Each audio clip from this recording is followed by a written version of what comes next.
अस्सलामु अलैकुम वरहमतुल्लाहि वबरकातुहू। नहमदुहु व नुसल्ली अला रसूलिहिल करीम वस्सलातु वस्सलामु अला सय्यदिल अशरफिल खातमुन नबिय्यीन व अला आलिहि व अस्हाबिहि व बारिक व सल्लिम तस्लीमा। फ़ौज़ु बिल्लाहि मिनश शैतानिर रजीम। बिस्मिल्लाहिर्रहमानिर्रहीम। इन्नल्लाहा मलाइकतहु युसल्लूना अलन नबी या अय्युहल्लज़ीना आमनू सल्लु अलैहि वसल्लिमू तस्लीमा। अल्लाहुम्मा सल्लि अला मुहम्मद व अला आलि मुहम्मद कमा सल्लैता अला इब्राहीम व अला आलि इब्राहीम इन्नका हमीदुम मजीद।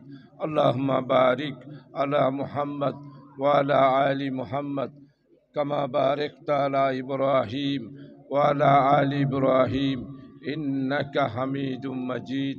अल्लाहुम्मा सल्लि अला मुहम्मदिन नबील उम्मी व अला आलिहि व अस्हाबिहि व बारिक व सल्लिम तस्लीमा। अल्लाहुम्मा सल्लि अला सय्यदना मुहम्मद वसीलती इलैका वालिहि व सल्लिम। वमा तौफीक इल्ला बिल्लाह। सम्मानित आजकेर এই 2 दिन ব্যাপী হিলফুল ফুজুর সংঘ ছিটুয়াপাড়া মরহুম বদিউর রহমান হেফজখানা ও এতিমখানার দস্তারবন্দি মাহফিলের তাফসীরুল কুরআন মাহফিলের সম্মানিত সদরে জলসা, সম্মানিত মঞ্চে উপস্থিত আজকের এই শানদার আজিমুশান তাফসীরুল কুরআন মাহফিলের मोहतरम प्रधान अतिथि मुअज्जज़ मेहमान औलाद रसूल हज़रत अनवर हुसैन ताहिर जबारी अल मदानी मद्दाज़िलुल आली, मंचे उपस्थित हज़रत वाइज़िन केराम वालियाए केराम बुजुर्गाने दीन एवं मंचे उपस्थित आमादेर साबेक उपजेला चेयरमैन जनाब जशीब जननेता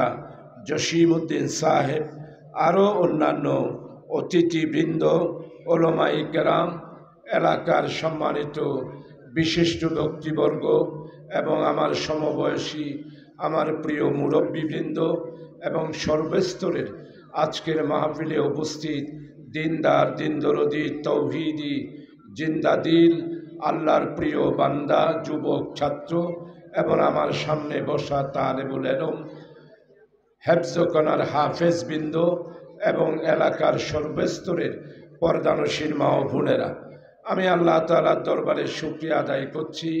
आज के प्राय दीर्घदिन पर आज के ছিটুয়াপাড়ার এই ঐতিহ্যবাহী एलाका एवं विभिन्न एलाका थेके आगत आमार तौहीदी जिंदा दिल आमार प्रिय आल्लाहर बान्दादेर सामने आमी हाजिर हये कुरान मजीदेर तफसिर महफिले किछु बलार जन्य एवं आपनादेर काछ थेके दोया नेওয়ার जन्य एवं आपनादेर साथे आज के मिलित हये एइखाने उपस्थित हওয়ার तौफिक जे आल्लाह ताआला दिएछेन सेई महान रब्बुल आलमीनेर दरबारे शुक्रिया आदाय करछि।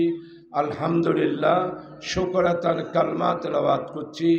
या रब लाकाल हामद कमा यंबगी लिजलाली वजहिका वाजिमे सुल्तानिका। सम्मानित आमार तौहीदी एवं पर्दानशील मा ओ बोनेरा आजकेर এই মাহফিল তাফসীরুল কুরআন মাহফিল আমি আল্লাহ তাআলার দরবারে শুকরাতান যেই কলমাটা পড়েছি এটার এত বেশি ফজিলত আমরা বিশেষ করে এই আল্লাহ তাআলার শুকরাতান কামলা তেলাওয়াত করার পর ফেরেশতারা মাহফিল থেকে হাজার হাজার লক্ষ লক্ষ আরশে আজিমে আল্লাহর দরবারে উপস্থিত হন। উপস্থিত হইয়া তাফসীরে ইবনে কাসিরের মধ্যে এসেছে আল্লাহ তাআলা জিজ্ঞাসা করে ও আমার ফেরেশতারা তোমরা এত দূরে দূরে কেন আসতেছো? ফেরেশতারা বলবে ইয়া বারি তাআলা দুনিয়ার জমিনে আপনার বান্দারা আপনার শুকরিয়া আদায় করে যেই শুকরাতান কলমা পড়েছে এটার সওয়াব আমলনামায় দেওয়ার জন্য আমরা কিভাবে দেব? অসংখ্য এটা আপনার থেকে অনুমতি নেওয়ার জন্য এসেছি। আল্লাহ বলবেন, ও আমার ফেরেশতারা, তোমাদেরকে সওয়াব লেখার প্রয়োজন হবে না, তোমরা সওয়াব লিখো না। আমি আমার বান্দা যেই শোকারাতান কালমা পড়েছে, আমার বান্দা যেই দিন আমার কাছে ফিরে আসবে, আল্লাহ তাআলা বলবেন আমি ওই বান্দাকে আমার নিজ হাতে কুদরতি হাতে তার আমল নামায় এই শোকারাতান কালমার সওয়াব আমি আল্লাহ তাআলা দান করে দেব। সুবহানাল্লাহি ওয়া বিহামদিহি। তাই চলুন আমরা সবাই মিলে এই শোকারাতান কালমাটা পড়ি। ইয়া রব, ইয়া রব, লাকাল হামদ কামা ইয়ামবাগি লিজালালি ওয়াজহিকা ওয়া আযীমে সুলতানিকা। সম্মানিত উপস্থিতি, আমরা সবাই মিলে আল্লাহর শুকরিয়া আদায় করলাম। আজকের মাহফিলে আমরা যা শুনেছি এবং যা আপনারা এখানে উপস্থিত হয়েছেন, আমলনামার মধ্যে যা সওয়াব দিবে আল্লাহ তাআলা শুধু এই শুকরাতান কালমার বিনিময়ে আল্লাহ তাআলার দরবারে আমরা যেই দিন হাজির হব, ইনশাআল্লাহ আজিজ আমাদের নাজাতের উসিলা হবে আমাদের এই শুকরাতান কালমা আদায় করার কারণে। ইবনে কাসিরের তাফসীরের মধ্যে আরও অনেক বিশাল ব্যাখ্যা দিয়েছেন। সম্মানিত উপস্থিতি, তাফসীরুল কোরআন মাহফিল, কোরআনে মজিদের শান এবং মর্যাদা। এই কোরআনে মজিদ আল্লাহ বারি তাআলা এই পৃথিবীর মধ্যে মানব জাতির মুক্তির জন্যে আরও 3টা কোরআনে মজিদ এবং কিতাব আল্লাহ তাআলা নাজিল করেছেন। ফুরকান কোরআনে মজিদের বাইরে আরও 3টা, একটা হলো ইনজিল, আরেকটা হলো জবুর, আরেকটা হলো তাওরাত। এই 4টা আসমানি কিতাবের পরেও প্রায় মতান্তরে 126টা ছোট ছোট গোত্র এবং জাতি হিসাবে আল্লাহর পক্ষ থেকে নূরানি আল্লাহর পক্ষ থেকে আল্লাহ তাআলা কিতাব নাজিল করেছেন। শ্রেষ্ঠ 4টি কিতাবের মধ্যে তাওরাত, ইনজিল, জবুর আর সর্বশেষ আখেরি কিয়ামত পর্যন্ত মানবতার মুক্তির জন্য একটি মাত্র কিতাব আল্লাহ তাআলা প্রেরণ করেছেন, সেটা হচ্ছে কোরআনে মজিদ। ফুরকানুল হামিদ আল্লাহ তাআলা নাজিল করেছেন। সম্মানিত উপস্থিতি, কোরআনে মজিদ আল্লাহ তাআলা রাসূল আকরাম সাল্লাল্লাহু আলাইহি ওয়াসাল্লামের উপর নাজিল করেছেন। কত কষ্ট নবী মুহাম্মদ রাসূলুল্লাহ সাল্লাল্লাহু আলাইহি ইসলামের উপর যখন কোরআনে মজিদের আয়াত নাজিল হতো, আমার নবী অসম্ভব ধরনের কষ্ট পেতেন। এমনকি কিতাবের মধ্যে এসেছে 4 ধরনের ওহী আসতো। প্রথম যেই ওহীটা সেটা হলো যে আমাদের স্কুলে ঘন্টা বাজলে যেই রকম জিবরাইল আলাইহি ওয়াসাল্লাম সেই রকম ঘন্টার ধ্বনি দিয়ে রাসূলুল্লাহ সাল্লাল্লাহু আলাইহি ইসলামের দরবারে হাজির হতেন। রাসূলুল্লাহ সাল্লাল্লাহু আলাইহি ওয়াসাল্লাম এই জিবরাইল আলাইহি ওয়াসাল্লামের আনা কোরআনে মজিদের আয়াত গুলা যখন পড়তেন, উনি এত বেশি ঘেমে যেতেন, এত বেশি দুর্বল হতেন, বন্যার পানির মতো করে শরীর থেকে নূরানি গাম প্রবাহিত হতো। আর কোনো সময় মধুর চাকের মধুরা যেভাবে গুঞ্জন করত, কোরআনে মজিদ জিবরাইল আলাইহি ওয়াসাল্লাম কোরআনে মজিদের সেই রকম গুনগুন গুনগুন গুনগুন মধুপক্ষীর মোসাকের আওয়াজের মতো আওয়াজ হতো। আমার রাসূল তখনও খুব বেশি কষ্ট পেতেন। আল্লাহ বারি তাআলা কোরআনে মজিদকে লৌহে মাহফুজে সংরক্ষিত রেখেছেন। এই কোরআনে মজিদ শুধুমাত্র মানবতার মুক্তির জন্য নবী মুহাম্মদ রাসূলুল্লাহ সাল্লাল্লাহু আলাইহি ওয়াসাল্লামের উপর আল্লাহ তাআলা এই কোরআনে মজিদ আমাদের মানবতার মুক্তির জন্য, মানবতার কল্যাণের জন্য, মানুষদেরকে জান্নাতের পথে নিয়ে যাওয়ার জন্য আল্লাহ বারি তাআলা এই কোরআনে মজিদ দুনিয়াতে রাসূল আকরাম সাল্লাল্লাহু আলাইহি ওয়াসাল্লামের উপর আল্লাহ তাআলা নাজিল করেছেন। আমার প্যারা নবী সৈয়দুল আম্বিয়া রাসূল আকরাম সাল্লাল্লাহু আলাইহি ওয়াসাল্লাম এই কোরআনে মজিদের এই রাজকে কায়েম করার জন্যেই রসুল করিম সাল্লাল্লাহু আলাইহি ওয়াসাল্লাম হায়াতে জিন্দিগির মধ্যে, আপনাদের সবারই ইতিহাস জানা আছে, আপনারা উলামায়ে হজরতের কাছ থেকে বয়ান শুনে থাকেন। রসুল করিম সাল্লাল্লাহু আলাইহি ওয়াসাল্লাম একটা নয়, দুইটা নয়, তিনটা নয়, অনেক যুদ্ধে রসুল আকরাম সাল্লাল্লাহু আলাইহি ওয়াসাল্লাম শুধু কোরআনকে দুনিয়ার বুকে প্রতিষ্ঠিত করার জন্য জিহাদ করেছেন।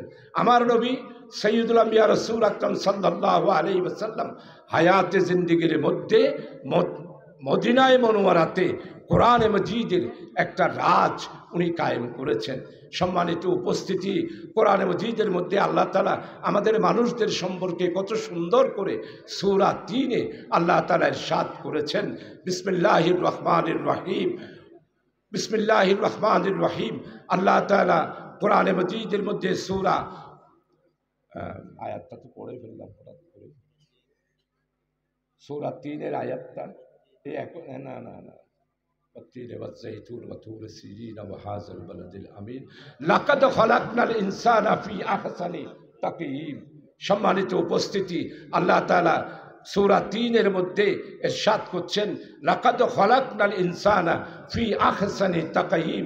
ও বান্দারা, আমি তোমাদেরকে এত সুন্দর অবয়ব দিয়ে বানিয়েছি, বড় মোহাব্বত করে, বড় আদর করে আমি এমন সুন্দর বানিয়েছি, পৃথিবীতে সমস্ত মানুষ এক জায়গায় মিলিত হলেও একজনের চেহারার সাথে আরেকজনের কোনো অবস্থায় আপনারা সাদৃশ্য দেখতে পারবেন না।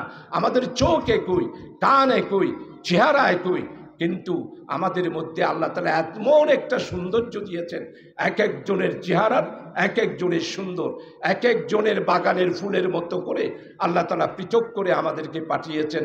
লাকাদ খালাকনাল ইনসানা ফি আহসানি তাকয়িম। বান্দাদেরকে বলতেছে, ও বান্দা, আমি তো এত সুন্দর করে তোমাদেরকে পাঠালাম, আমি কি জন্য পাঠিয়েছি? কোরআনে মজিদের মধ্যে আল্লাহ তাআলা উত্তর দিয়ে দিচ্ছেন, বিসমিল্লাহির রহমানির রহিম, ওয়া ইযা ক্বালা রাব্বুকা লিল মালাইকাতি ইন্নী জাইলুন ফিল আরদি খলিফা। ও বান্দারা, আমি তোমাদেরকে এত সুন্দর বানালাম, এত সুন্দর চেহারা দিলাম, তোমাদেরকে দুনিয়াতে পাঠালাম এত সুন্দর করে, তোমাদের দায়িত্বটা কি? ওয়া ইযা ক্বালা রাব্বুকা লিল মালাইকাতি ইন্নী জাইলুন ফিল আরদি খলিফা।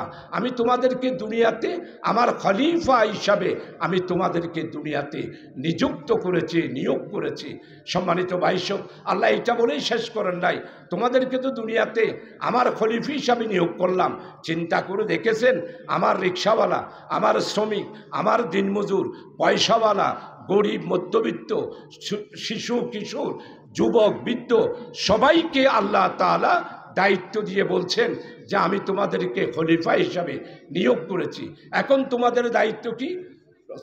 কোরআনে মজিদের মধ্যে স্পষ্ট আয়াত, বিসমিল্লাহির রহমানির রহিম, লাকাদ কানা লাকুম ফি রাসূলিল্লাহি উসওয়াতুন হাসানা। তোমাদেরকে আমার খলিফা নিযুক্ত করলাম, তোমাদের দায়িত্ব খলিফা হিসেবে কি? তোমাদের দায়িত্ব হলো নবী মুহাম্মদ রাসূলুল্লাহ সাল্লাল্লাহু আলাইহি ওয়াসাল্লামকে উসওয়াতুন হাসানা হিসাবে তোমরা নিজেরা গ্রহণ করবে।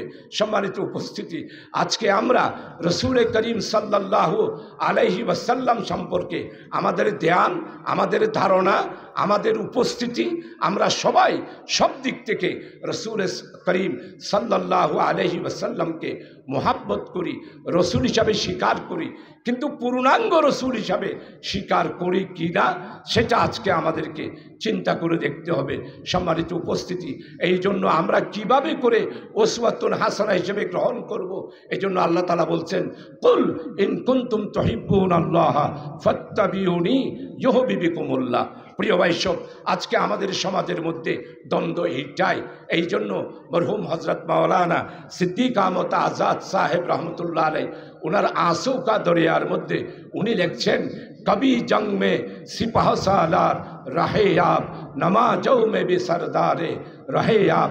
আমার নবীকে আমরা মসজিদে মানি, আমার নবীকে রসুল আকরাম সাল্লাল্লাহু আলাইহি ওয়াসাল্লামের যত সুন্নত আছে সুন্নতগুলো সম্পর্কে আমরা জানি, যার যতটুকু সম্ভব মানি, কিন্তু আমার নবী যে কবি জং মে সিপাহ সালার রাহে আপ, সেই ক্ষেত্রেই আমাদের বিশাল দ্বন্দ্ব।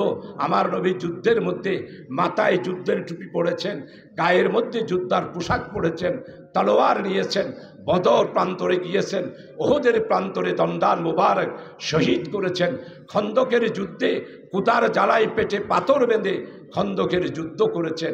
আজকে আমাদের সমাজের মধ্যে সবচেয়ে বিতর্ক হলো এটাই যে আমরা মসজিদে নবী মুহাম্মদ রাসূলুল্লাহ সাল্লাল্লাহু আলাইহি ইসলামের ইমামতকে মানব, কিন্তু সমাজের মধ্যে, পরিবারের মধ্যে, ব্যক্তিগত জীবনের মধ্যে, রাষ্ট্রীয়ভাবে আমাদের নবীকে আপনারা কেন এইখানে নিয়ে এসে হাজির হন? এই দ্বন্দ্বটাই আজকে পৃথিবীর মধ্যে সবচেয়ে বেশি। এমনকি আমাদের সমাজের মধ্যে যখন আমরা বলি যে আমাদের এই দেশে ইসলামী একটি রাষ্ট্র কায়েম করতে হবে, ইসলামী খেলাফত কায়েম করতে হবে, ন্যায় এবং ইনসাফ ভিত্তিক মদিনায় মনোয়ারের সনদ অনুসারে আমরা একটা রাষ্ট্র কায়েম করব, তখন আমাদের দেশের কিছু সংখ্যক লোকেরা আইসা বলে যে রাজনীতি এক জিনিস, রাষ্ট্র এক জিনিস, সমাজ এক জিনিস, আর ইসলাম হলো আর এক জিনিস। এইখানেই দ্বন্দ্বের সূচনা হয়েছে। প্রিয় ভাইসব, আজকে তাফসীরুল কোরআন মাহফিলে সর্বস্তরের ভাইদের কাছে, উপস্থিত মুরব্বীদের কাছে আজকে আপনাদের নিকট আহ্বান করব, আপনাদের দরবারে খেদমতে আমার কথাগুলো পেশ করব। যারা এই রকম ইসলামকে দুই ভাগে ভাগ করে নেন, তাদের ব্যাপারে আল্লাহ তাআলার ফয়সালা কি? সম্মানিত উপস্থিতি, সূরা কাউসার আল্লাহ তাআলা নাজিল করেছেন। বিসমিল্লাহির রহমানির রহিম, ইন্না আ'তাইনাকাল কাউসার। হে নবী, এটা শানে নজুল আছে বিশাল। আমি বক্তব্য, যেহেতু প্রধান অতিথি আছেন, আমি কিছুক্ষণ আগেও মাহফিল করে এসেছি আতরার ডিপুতে। সম্মানিত উপস্থিতি, আল্লাহ তাআলা এক প্রেক্ষাপটেই আল্লাহ তাআলা সূরা কাউসার নাজিল করেছেন। আল্লাহ রসুলের মান যখন অত্যন্ত খারাপ ছিল, তার শাহজাদারা যখন সবাই এক এক করে দুনিয়া থেকে বিদায় হয়ে চলে যাচ্ছেন, মনটা খারাপ। কুরাইশ বংশের আবুল আহাব, আবু জেহেল যখন বলল যে মুহাম্মদ লেজ কাটা হয়ে গেছে, তার শিকড় কাটা হয়ে গেছে, এই কথাগুলো শোনার পর রসুল সাল্লাল্লাহু আলাইহি ওয়াসাল্লামের মনটা অনেক ভারী হলো, কান্নায় ভেঙে পড়লো, হৃদয়ের মধ্যে আঘাত লাগলো। আল্লাহ তাআলা তাৎক্ষণিকভাবে জিবরাইল আলাইহিস সালামকে আল্লাহর প্যারা হাবিব সৈয়দুল আম্বিয়ার কাছে সূরা কাউসার নিয়ে পাঠালেন। সূরা কাউসার নিয়ে পাঠিয়ে সান্ত্বনা দিলেন, হে নবী, আপনাকে আমি কাউসার দান করলাম। কাউসারের ব্যাখ্যা দুনিয়াতে আর আখেরাতে। আল্লাহ তাআলা আখেরাতে যেই কাউসারটা দেবে, রসুল আকরাম সাল্লাল্লাহু আলাইহি ওয়াসাল্লামের সবচেয়ে বেশি মর্যাদা হলো দুইটা, একটা হলো মেরাজ আর একটা হলো হাউজে কাউসারে। রসুল আকরাম সাল্লাল্লাহু আলাইহি ওয়াসাল্লামকে উম্মতদেরকে পানি খাওয়ানোর জন্য, উম্মতদের হাসরের দিনের পিপাসার্থ নিবারণ করার জন্য সূরা আল্লাহ তাআলা কাউসার দান করবেন। এই কাউসারের বর্ণনা তাফসীরের মধ্যে বিশালভাবে এসেছেন। কাউসারের চারিদিক থেকে আকাশের তারকারাজির মতো আল্লাহ তাআলা পানির পেয়ালা সেখানে নিযুক্ত থাকবে, আর কাউসারের পানি হবে মধুর চেয়ে বেশি মিষ্টি, আর পানির রং হবে দুধের মতো সাদা। আমরা যারা আজকে এখানে উপস্থিত হয়েছি, যারা আল্লাহর রসুল সাল্লাল্লাহু আলাইহি ওয়াসাল্লামকে রসুল হিসাবে আমরা মানি, আমানতু বিল্লাহি ওয়া মালাইকাতিহি ওয়া কুতুবিহি ওয়া রুসুলিহি, রসুল হিসাবে যারা বিশ্বাস করি, আল্লাহ তাআলা আমরা যারা এখানে উপস্থিত হয়েছি সবাই হাউজে কাউসারের ওখানে গিয়ে আল্লাহর নবীর হাত থেকে পানি পান করব। কিন্তু একদল লোক পানি পান করতে পারবে না। তারা দুনিয়াতে নামাজও পড়বে, উমরাও আদায় করবে, হজও আদায় করবে, যাকাতও দেবে। দেখা যাবে হাউজে কাউসারে আমরা যারা আছি সবাই পানি পান করব, আর একদল লোক আসতে থাকবে, তাদের চেহারায় সিজদার দাগ থাকবে, মুখটা অত্যন্ত উজ্জ্বল হবে রূপার রঙের মতো, হাতগুলো জল জল করতে থাকবে আলোতে। তারা সবাই দলে দলে আসবে পানি খাওয়ার জন্য। প্রতিমধ্যে ফেরেশতারা সবাই ব্যারিকেড দিয়ে দেবে। আমরা মিছিল বাইর করলে যেমন পুলিশেরা ব্যারিকেড দিয়ে, ফেরেশতারা ব্যারিকেড দিয়ে দেবে। আল্লাহর রসুল সেটা দৃশ্যটা দেখবে হাউজে কাউসারের মধ্যখান থেকে। দেখার পরে বলবে, ও ফেরেশতারা, এরা তো নমাজি, এরা তো উমরা করেছে, এরা তো হজ করেছে, এদেরকে ছেড়ে দেন, হাউজে কাউসারের পানি খাওয়ার জন্য আসতেছে। ফেরেশতারা আল্লাহর নবী সৈয়দুল আম্বিয়া রসুল আকরাম সাল্লাল্লাহু আলাইহি ওয়াসাল্লামকে উত্তরে বলবেন, ইয়া রাসূলুল্লাহ, আপনি দুনিয়া থেকে চলে আসার পর আপনার এই উম্মতেরা নামাজও পড়েছে, সব কিছু করেছে, কিন্তু আপনি যেই জীবন ব্যবস্থার জন্য, যেই রাষ্ট্রের জন্য, যেই সমাজের জন্য আপনি যুদ্ধ করেছেন, রক্ত দিয়েছেন, ওহদের ময়দানে দন্দান মুবারক শহীদ করেছেন, আপনার দুনিয়াতে চলে আসার পর আপনার এই উম্মতেরা দিনকে এবং রসুল হিসাবে আপনাকে তারা পৃথক করে ফেলেছে। এই কথা শোনার সাথে সাথে আমার রসুল সাল্লাল্লাহু আলাইহি ওয়াসাল্লাম হাউজে কাউসারের মধ্যখান থেকে এমন বেশি রাগান্বিত হবেন, হাদিসের মধ্যে এসেছে এবং কোরআনের তাফসীরের মধ্যে এসেছে, আমাদের দেশের আনারের রঙের মতো ঘামের সেই স্নিগ্ধ ঘামগুলা ঝরতে থাকবে, জল জল করে থাকবে, আর রাগান্বিত বারে আমার নবী বলবেন, সোহকান সোহকান সোহকান, দূর হয়ে যা, দূর হয়ে যা, দূর হয়ে যায়। সম্মানিত উপস্থিতি, আপনারাই বলেন, হাসরের ময়দানে যদি আমার নবী একবার বলে সোহকান, দূর হয়ে যা, সে আর জান্নাতের কিনারাও দেখতে পাবে না। আপনারা এখন বুঝে নেন, আমি রাজনৈতিকভাবে বক্তব্য রাখবো না, যেহেতু তাফসীরুল কোরআন মাহফিল। যারা ইসলামকে বিশ্বাস করেন, কিন্তু ইসলাম পরিপূর্ণ জীবন ব্যবস্থা নয়, আমার নবী স্বয়ং সম্পূর্ণ নয়, এইভাবে সমাজের মধ্যে যারা কথা বলেন, নামাজ পড়তে পারেন, উমরা করতে পারেন, হজ করতে পারেন, কিন্তু হাউজে কাউসারের পানি আপনাদের নসিবে ধরবে না। আপনারা হাসরের ময়দানে মুসলমানদের থেকে, আশিকে রসুলদের থেকে, ইত্তেবায়ে রসুল যারা করেছে তাদের কাছ থেকে আপনারা সম্পূর্ণ পৃথক হয়ে যাবেন। আজকে তাফসীরুল কোরআন মাহফিলে আমার সর্বস্তরের প্রিয় আজকে যারা উপস্থিত হয়েছেন তাদের কাছে আজকে অনুরোধ করব, আমাদের দেশের যেই বৈষম্য, আমাদের দেশের যে অর্থনৈতিক ব্যবস্থা, এটা তো ইসলামিক অর্থ ব্যবস্থা নয়। আজকে বাংলাদেশের যেই অর্থনৈতিক অবস্থা আপনারা নিজেরাই আজকে পত্রপত্রিকায় দেখতে পাচ্ছেন যে বাংলাদেশে আজকে বাংলাদেশের অর্থনৈতিক দিক থেকে শতকরা ৮৬% বাংলাদেশের সম্পদগুলা লুটপাট করেছে মাত্র ১৬ জন। এই ১৬ জন বাংলাদেশের দুর্নীতি, লুটপাট, মানি লন্ডারিং, ব্যাংক লুট, এরপরে অবৈধভাবে বাণিজ্যের মাধ্যমে দেশটাকে ধ্বংস করে দিয়েছে। আমাদের বাংলাদেশের আজকে তৌহিদি জনতা, আপনারা জানেন আমাদের এই দেশ সুজলা সুফলা, শস্য শ্যামলা, ধনে ধান্যে পুষ্পে ভরার বাংলাদেশ। আমাদের বাংলার ইতিহাস হাজার বছরের। ১৭৫৭ সালে নবাব সিরাজউদ্দৌলাকে একটি ষড়যন্ত্রের যুদ্ধের মাধ্যমে পলাশীর প্রান্তরে নবাব সিরাজউদ্দৌলাকে শাহাদাত নিহত করার পর আমাদের এই বাংলার উপর ২০০টা বছর ব্রিটিশ বেনিয়ারা শাসন করে আমার বাংলাদেশকে সম্পূর্ণরূপে নিঃস্ব করে দিয়েছে। ২০০ বছরে ছিল না কোনো শিক্ষা, কোনো ছিল না চিকিৎসা, ছিল না বাসস্থান, এবং এমনকি জমির মালিকও আমরা ছিলাম না। জমির মালিক ছিল রাষ্ট্র আর আমরা ছিলাম প্রজা। আমরা জমির মালিক হলাম ১৯৪০ সালে শেরে বাংলায় কে ফজলুল হকের কৃষক প্রজার আন্দোলনের মাধ্যমে। আজকে আমাদের এই প্রিয় সুন্দর জন্মভূমি বাংলাদেশে ইবনে বতুতা সফর করেছেন। উনি বলেছেন ৪০০ বছর আগে ইতিহাসে রেখে গেছেন যে আমি বাংলার বিভিন্ন গ্রামে গঞ্জে পাড়ায় মহল্লায় আমি ঘুরে দেখেছি বাংলার মানুষেরা হাসিতে খুশিতে সুখে স্বাচ্ছন্দ্যে ধনে ধান্যে বাংলাদেশের মানুষ ছিল অত্যন্ত, তারা বাংলাদেশের মানুষের জীবন মাত্রা ছিল অত্যন্ত ভালো। এইভাবে ইবনে বতুতা বলেছেন বাংলার ঘরে ঘরে গোয়াল ভরা গরু ছিল, গোলা ভরা ধান ছিল, পুকুর ভরা মাছ ছিল। আজকে ২০০ বছরে ব্রিটিশ বেনিয়ারা আমাদেরকে একদম গরিব বানাতে বানাতে আমরা এমন পর্যায়ে চলে এসেছি যেটা বলার মতো নয়। ২৫ বছরের পাকিস্তান গেল, এরপরে স্বাধীনতার আজকে ৫৩টা বছর। এই ৫৩ বছরে বাংলাদেশের অর্থনৈতিক যেই অবস্থা, পুঁজিবাদী অর্থব্যবস্থা, সমাজতান্ত্রিক অর্থব্যবস্থা, কমিউনিজমের অর্থব্যবস্থা, এরপরে মাইক্রো ইকোনমি, এরপরে ওপেন মার্কেট, এটার মাধ্যমে আল্লাহ তাআলা কি আমাদেরকে এইখানে অভাবের জন্য দুনিয়াতে পাঠিয়েছেন? আমরা এইভাবে বৈষম্যের শিকার হওয়ার জন্যে আমরা কি দুনিয়াতে এসেছি?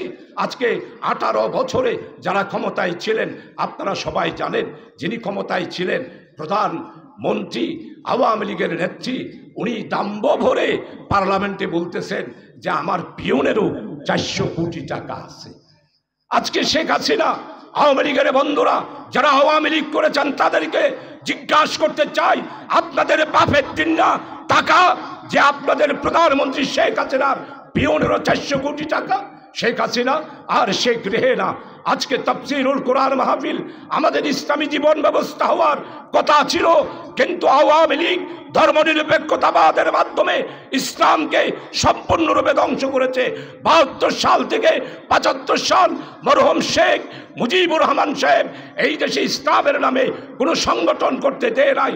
আপনি সেই দিন পার্লামেন্টে বক্তব্য রেখে বলেছিলেন যে জামাত ইসলামীকে দাবাইয়া দিয়েছি। আজকে আওয়ামী লীগের বন্ধুদেরকে প্রশ্ন রাখতে চাই, জামাত ইসলামীকে আপনার আওয়ামী লীগ দাবাইয়া দিতে পারে নাই। ইতিহাস সাক্ষী, আপনারাই সমূলে উৎপাদিত হয়েছেন। আর এই দেশের ইসলামী আন্দোলন আর তৌহিদি জনতা বিপ্লব করে বিজয়ের বেশে বাংলাদেশে ইসলামের স্লোগান দিচ্ছে। 18 বছরে শেখ হাসিনা, আজকে আওয়ামী লীগের নেত্রী, আওয়ামী লীগের বন্ধুরা, আজকে আপনাদের কাছে অনুরোধ করব, 18 বছরে আপনারা বাংলাদেশকে কোথায় নিয়ে গিয়েছেন? কিসের ধর্মনিরপেক্ষতাবাদ? ইসলামের দৃষ্টিতে ধর্মনিরপেক্ষতাবাদ আওয়ামী লীগ হলো কুফরি একটি মতবাদ। আপনারা যারা এইখানে, আমি কাকু রাজনৈতিক উদ্দেশ্যে বক্তব্য নয়, ইসলামের সাথে স্পষ্ট বলতে চাই, আপনাদের নেত্রী আজকে পত্রপত্রিকায় শেখ রেহেনা আর শেখ হাসিনা বাংলাদেশে 18 বছরে আপনাদের পরিবার 2 লক্ষ কোটি টাকা আপনারা বিদেশে পাচার করে দিয়েছেন। এরপরে বাংলাদেশে অর্থনৈতিক দিক থেকে চট্টগ্রামের 2টা পরিবার, একটা হলো আখতারুজ্জামান আর একটা হলো এস আলমের মাসুদ, আপনাদের পাড়ারও একজন আছে, তাকে আজকে কত বছরের সাজা ভোগ করতে হয়েছে। আপনারা এইভাবে টাকা লুট করেন। আজকে আমার কৃষক লোন পায় না, আমার শ্রমিক লোন পায় না, আমার গরিব মানুষ মধ্যবিত্ত পরিবারের ছেলেরা লেখাপড়া করতে পারে না। আপনারা এতগুলো টাকা আজকে কিভাবে অর্জন করেছেন? দুর্নীতি করেছেন, লুটপাট করেছেন। আপনারা জানেন বাংলাদেশে ব্যাংক লুট সর্বপ্রথম এই মরহুম আখতারুজ্জামান বাবু করেছে। এরপরে তার ভাগিরা এসা আলমের মাসুদ ইসলামী ব্যাংক থেকে 65,000 কোটি টাকা, সোশ্যাল ইসলামী ব্যাংক থেকে 24,000 কোটি টাকা, ইউনিয়ন ব্যাংক থেকে 42,000 কোটি টাকা, এইভাবে করে বাংলাদেশ থেকে কোটি কোটি টাকা এই আসলামের মাসুদ করেছে। আপনারাই বলেন, যারা এতগুলো টাকা এইভাবে করে লুট করেছে, মসজিদে বানতেছেন, উমরা করতেছেন, বারবার যাচ্ছেন, আল্লাহ বারি তাআলা ইসলাম এবং কোরআনের ফয়সালা অনুসারে আপনারা বাংলাদেশের মানুষকে যেইভাবে লুট করে, এমনকি আপনারা যেই মসজিদে চাঁদা দিয়েছেন সেই মসজিদে নামাজ পড়াও আর আসাচ্চা ফতুয়া শহরের মধ্যে প্রত্যেক দিন মাহফিল করে বলতেছে, আসাচ্চা ফতুয়াল দে এই মসজিদের সিজদা দিল, সিজদা কবুল হবে না। কিন্তু এটা তোমার টাকা তো না, এই টাকা তো বাংলার জনগণের টাকা, বাংলাদেশের 18 কোটি মানুষের টাকা। প্রিয় ভাই সব, এইভাবে করে 16টা পরিবার বাংলাদেশকে সর্বশান্ত করে দিয়েছে। অর্থনৈতিক যেই বৈষম্য, এইখান থেকে যদি মুক্তি পেতে চাই, তাহলে আজকের তাফসীরুল কোরআন মাহফিলে আজকে আমি স্পষ্টভাবে বলতে চাই, ইসলামী অর্থনীতির বিকল্প বাংলাদেশে আগামী দিনে আমরা যে 5ই আগস্টের নতুন বাংলাদেশ লাল সবুজের পতাকার আজকে নতুন যাত্রা যে শুরু হয়েছে, এই যাত্রায় যদি ইসলামী অর্থনীতি চালু করতে পারি, তাহলে বাংলাদেশের মানুষ সুখী সমৃদ্ধশালী হবে, সুজলা সুফলা শস্য শ্যামলার বাংলাদেশের নাগরিক আমরা হতে পারব। প্রিয় উপস্থিতি, আজকে আওয়ামী লীগের পতনের পর আপনারা ফেসবুকে দেখতে পাচ্ছেন, আপনারা এখানে যারা আছেন তারাও মনে মনে হয়তো অবশ্য বহুদিন পরে আসছি, 7 দোয়ানার মধ্যে নাকি গম্মারা যে হতে আবার আওয়ামী লীগ আইব, হতে আবার ইটারা আইব। তাই চিন্তা করলেন, দয় আর দেশের যে মানুষ তো সহজ সরল, হয়তো ফেসবুকের ইয়ার দের হদ দে বাংলা। ফেসবুকে দেখলাম একজনে হদ দে আফা অনাই দিয়ে হোদা আর দেশের মানুষ খাঁদিয়ে দে গড়িয়ে ফেলার অনাই দিয়ে বাংলাদেশ আন্ধার হয়ে গিয়ে অন্তিম ফুলনি এন তো ফুলনি জীবনত ফলদিন ন খান্দে শেখ হাসিনা চকত ফানি নো আছিল 24 ঘন্টা নাকত ফানি আছিল, ফ্যাট ফ্যাট ফ্যাট উদুসীন ফেলাই তো নোয়াল দিয়ে মুসিত কেমনে কানবে? সে তো ফেরাউন, সে তো নমরুদ, সে তো দাজ্জাল, সে হলো শয়তানের বাচ্চা। ওই ফলনীয় দিন যে হয়, হ্যাঁ তোমরা চিন্তা করো না, আমি একদম বর্ডারের কাছাকাছি আছি, যে কোনো সময় চট করে ঢুকে পড়ব। শেখ হাসিনা ও আওয়ামী লীগের বন্ধুরা যারা গপ মারেন, তাদেরকে বলবো কিয়ামতের ফজরের দিনও আপনারা ছট করে ঢুকবেন, আর আমরা বসে থাকবো 18 কোটি মানুষ, বৈষম্য বিরোধী ছাত্র আন্দোলন, আমরা বসে থাকবো, আপনি ছট করে ঢুকবেন, আমরা ফট করে গলা ছাই ধরে পদ্মা নদীতে 7 বার ডুবাইয়া ওই কাশিমপুরের কারাগারে নিয়ে যাব।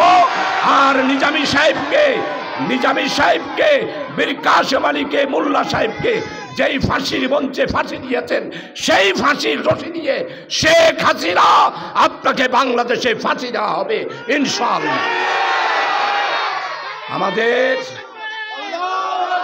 বাংলাদেশের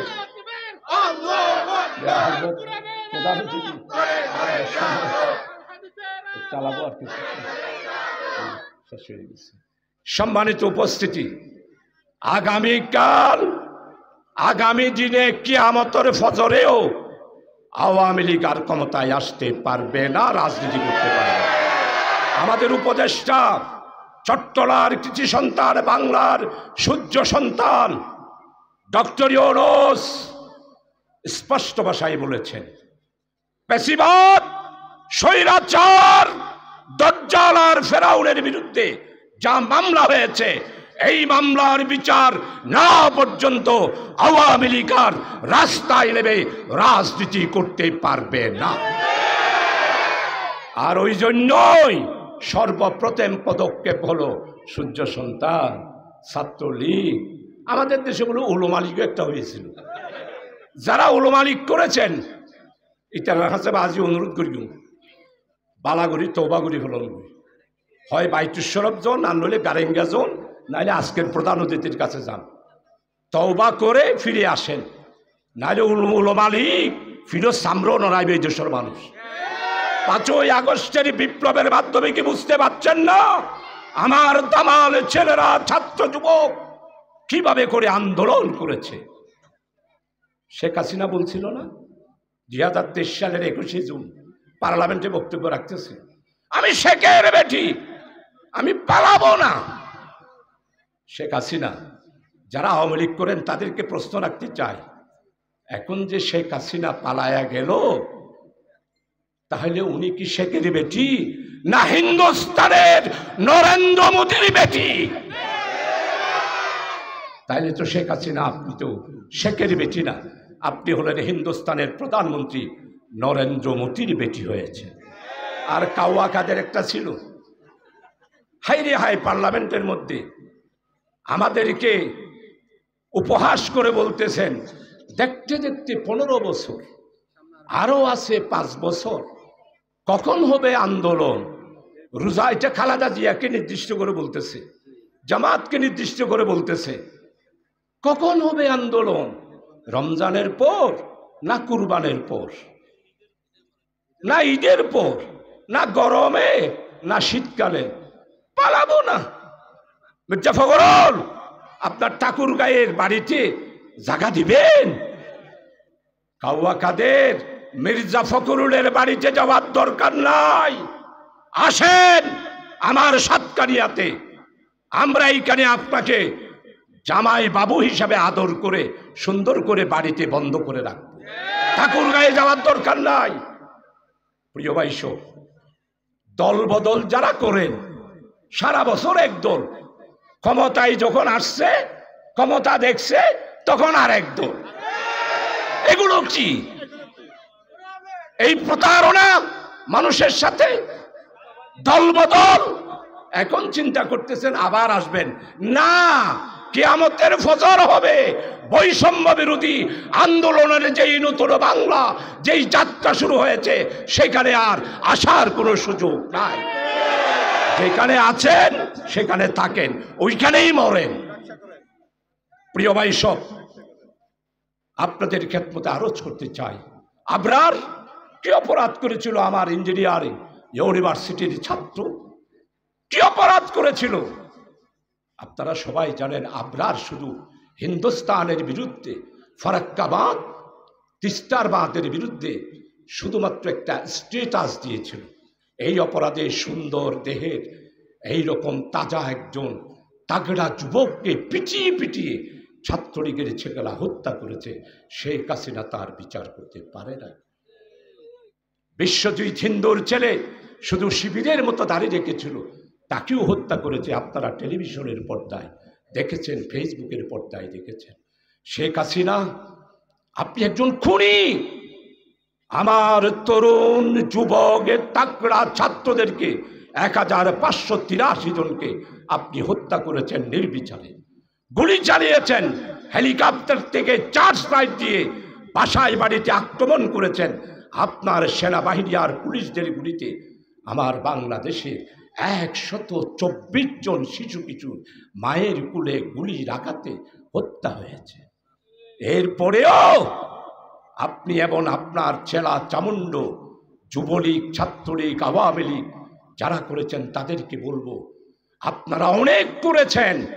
বাংলাদেশের ইতিহাসকে পাল্টানোর চেষ্টা করেছেন। ইসলামকে শেখ মুজিব নির্বাসিত করার চেষ্টা করেছে। শেখ হাসিনা আপনিও করেছেন। এই দেশের মানুষ আপনাদেরকে ক্ষমা করবে না।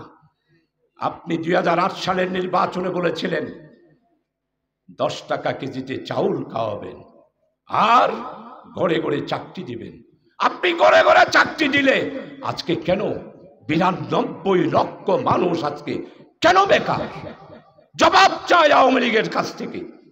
আপনাদের সড়ক ও জনপথে দুর্নীতি হয়েছে। হ্যাঁ, আমরা ফ্লাইওভার করেছি, রাস্তা করেছি, দুর্নীতি কত করেছেন? 50,000 কোটি টাকা সড়ক ও জনপথে কাওয়া কাদেরের মন্ত্রণালয়তে দুর্নীতি হয়েছে। আপনাদের সালমানের প্রমাণ। আওয়ামী লীগের জবাব দেন। দাঁড়িয়ে রেখেছিল কত সুন্দর, তাকে বাংলার মানুষ বলছো দরবেশ বাবা, দরবেশ সাহেব।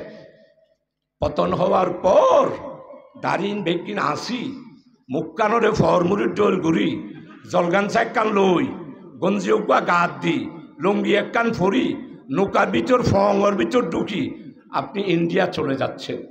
বর্ডারে ধরা পড়েছেন। ধরাও পড়েছেন কেমনে? আইনমন্ত্রী আনিসুল হক ইবারি সালমানের প্রমাণ। পুলিশ হলে চিনি নেওয়া পারে। দাঁড়িয়ে দাঁড়িয়ে কিছু নাই, মোসন্ড ঢোলে গিয়ে চিনিব কেনে? ওর ভাই আনিসুল হক ইবারি সালমানের প্রমাণ। এই সালমানের প্রমাণ ওষুধ বেজাল দিয়ে ভ্যাকসিনকুর মাধ্যমে আজকেও সেমিনারে বক্তব্য রেখে এসেছি। টেরিবাজারের ওইখানে মেয়র সাহেব ছিলেন, উনিও বক্তব্য রেখেছেন, ডক্টর শাহাদাত সাহেব। ওষুধের মধ্যে নিম্নমানের ওষুধ দিয়ে ওষুধ নীতির মাধ্যমে বাংলাদেশ থেকে লক্ষ লক্ষ কোটি টাকা এই সালমান এফ রহমান লুণ্ঠন করেছে। একজন নয়, 2 জন নয়, 3 জন নয়। এই জন্য আমি স্পষ্ট ঘোষণা দিয়েছি 2014 সাল, 2018 সাল, 2024 সালের 7ই জানুয়ারির নির্বাচনে যারা এমপি হয়েছিল, প্রধান উপদেষ্টা ডক্টর ইউনূস সাহেবকে অনুরোধ করেছি, এদেরকে আপনারা এমপি হিসাবে প্রজ্ঞাপনে যা আছে বাতিল করে দিয়ে এদেরকে আর এমপি ডাকা যাবে না, সাবেক এমপি বলা যাবে না। কারণ তারা তো ভোটারবিহীন, তারা তো ভোট লুট করেছিল। শেখ হাসিনা, আপনিও বৈধ প্রধানমন্ত্রী নন, আপনিও অবৈধ প্রধানমন্ত্রী ছিলেন। আজকে বাংলাদেশের হত্যা, নির্যাতন, লুটপাট, আমার মতো একজন মানুষ সামান্য নগণ্য, আমার কিছুই নাই, আমাকে 96টি মামলা দেওয়া হয়েছে। 9টা বছর জেলখানার অন্ধকার প্রকোষ্ঠে 9টা বছর আমার জীবন কেটে গিয়েছে। 96 সালে অ্যারেস্ট করা হলো ঈদ উল আজহার দিনে। আপনারা যারা বয়স্ক আছেন তারা সবাই জানেন। এরপরে 2021 সালে গ্রেপ্তার করা হলো ঈদের দিন রাত্রিবেলায়। আমি আমার মায়ের স্নেহধন্য ছেলে হিসাবে মায়ের জানাজাটাও পড়তে পারি নাই, আমার মায়ের মৃত্যুটাও দেখতে পারি নাই। এই হলো আওয়ামী লীগ, এই হলো আওয়ামী লীগের দরজালেরা। কই, আমরা তো এখন কোনো মামলা দিচ্ছি না। আপনারা এতগুলো মামলা দিলেন, শুধু আমি নয়, বাংলাদেশের লক্ষ লক্ষ আমাদের দেশপ্রেমিক নেতা কর্মীদেরকে আপনারা কারাগারে নিয়েছেন। আপনারা স্লোগান দেন, 1000 বছরের শ্রেষ্ঠ বাঙালি অমুক। কিসের 1000 বছরের শ্রেষ্ঠ বাঙালি? 1000 বছরের শ্রেষ্ঠ বাঙালি নবাব সিরাজউদ্দৌলা, 1000 বছরের শ্রেষ্ঠ বাঙালি শেরে বাংলা একে ফজলুল হক, 1000 বছরের বাংলার সূর্য সন্তান অধ্যাপক গোলাম আজম, শ্রেষ্ঠ সন্তান মাওলানা মতিউর রহমান নিজামী। আপনারা তো সব সময় পালার উত্তর, আমরা পালাইছি। আল্লামা হযরত দেলওয়ার হোসেন সাইদিকে পাকিস্তান বলেছিল, আসেন আমার দেশে, আপনার জন্য ব্যবস্থা করব। তুরস্কের এরদোগান জেলখানায় প্রস্তাব দিয়েছিল, সাইদি সাহেব আমাদের দেশে চলে আসেন,